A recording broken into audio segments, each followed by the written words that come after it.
تفتكر ايه الحاجة اللي بتخلينا نحقق انجاز معين؟ طب هو في خطوات محددة نمشي عليها هتساعدنا على تحقيق اي انجاز في الحياة؟ طبعا منها التعلم وتنمية مهاراتك الشخصية والعمل الجاد والتخطيط الجيد والثقة بقدراتك، لكن تفتكر ان في عامل مشترك ما بينهم؟ تعالوا نشوف.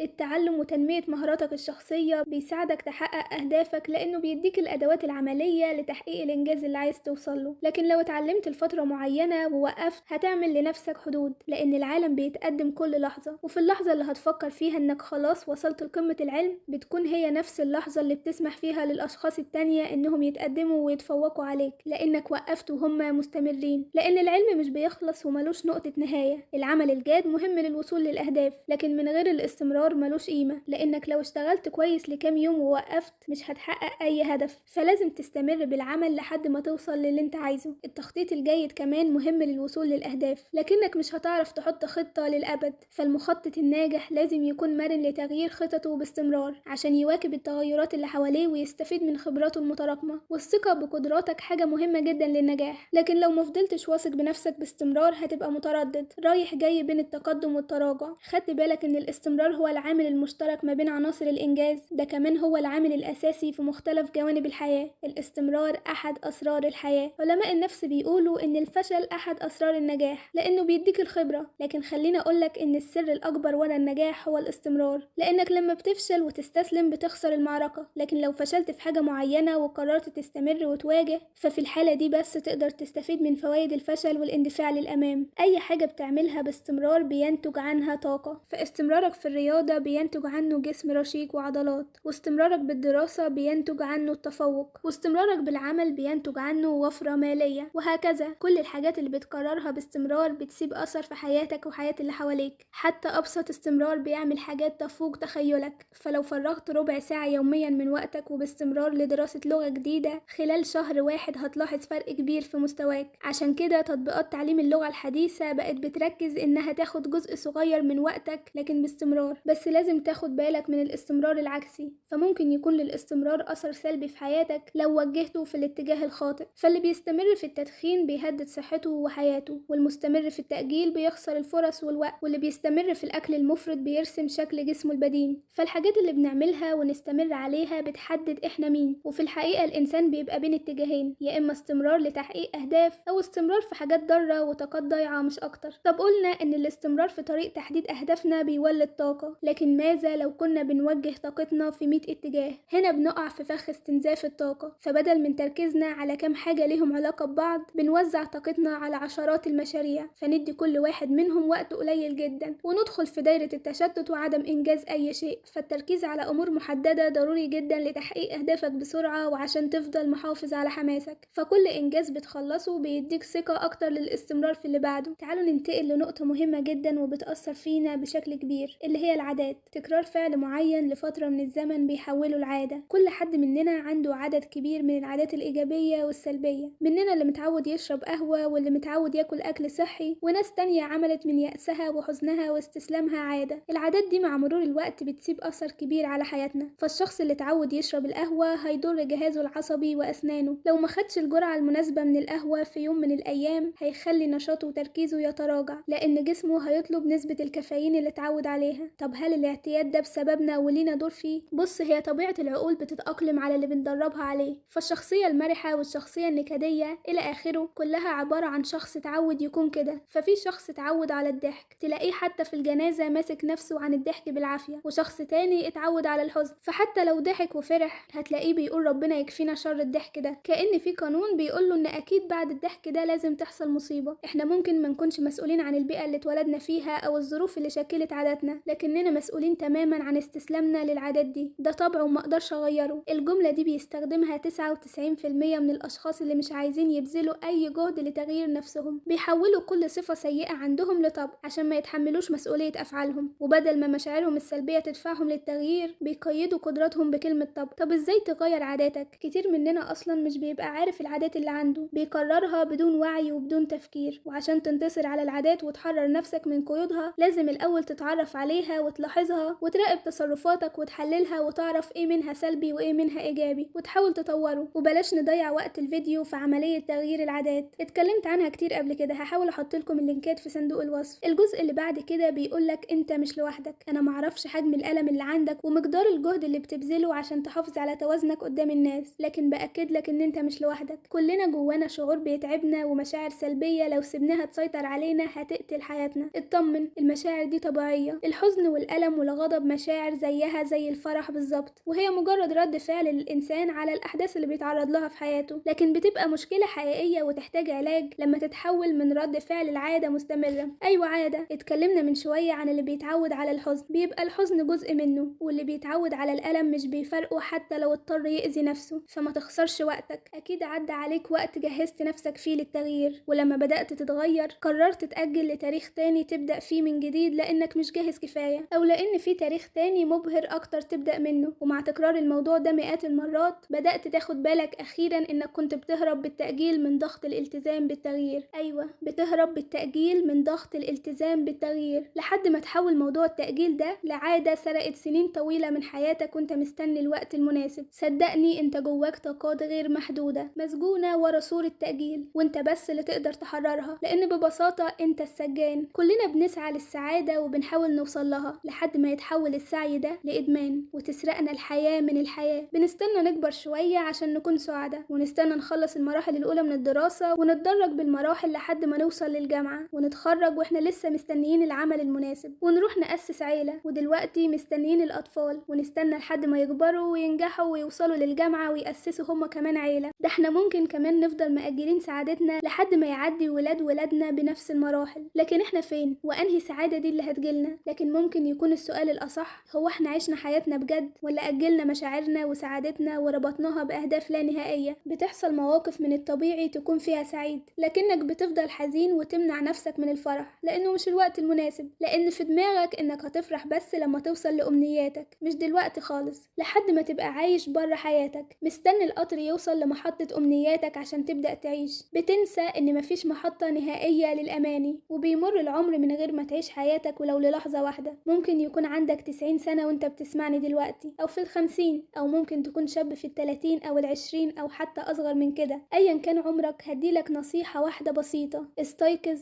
أنت في حياتك. لحظة الصحيان دي هي اللحظة اللي بتتحرر فيها من الأفكار اللي فضلت مقيداك ومتقلاك. وصدقني لما أقولك إن في ناس كتير حواليك مش عايزاك تفوق وتفضل زي ما أنت تلبي رغباتهم وتنفذ خططهم. لو عايز تغير حياتك فالاستيقاظ والفوقان هنا مش خيار، ده ضرورة. فازاي هتعيش حياتك أصلا وانت عايش براها؟ استنوني بقى في الجزء التاني عشان ما اطولش عليكم. وبس كده، أشوفكم في الحلقة اللي جاية. باي باي.